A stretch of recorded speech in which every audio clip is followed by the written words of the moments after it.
My name is Ben Colleen. I'm Director of Portfolio Management for Maslow Capital. I oversee all our living sector asset classes in the UK during the construction life cycle.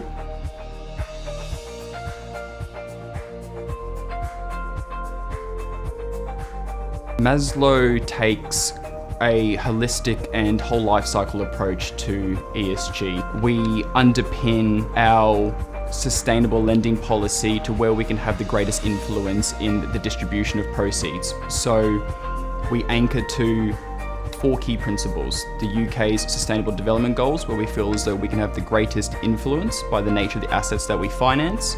We want to align to the UK's government levelling up agenda. We also want to make sure that we're staying on top of changing regulatory landscape in the future home standard space.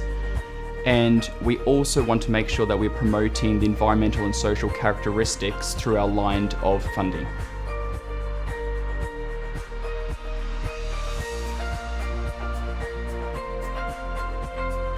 We have a dedicated section from initial underwrite which characterises each component of the E, S and G sections. So we start with evaluating the environmental components of each development that we are access to the mandate on. So that could be reviewing the initial green building aspects of the particular development scheme, looking at renewable energy, renewable technologies, sustainable consumption, circularity principles, clean transportation, client relationships, but also a great part of that is social inclusivity embedded in the design.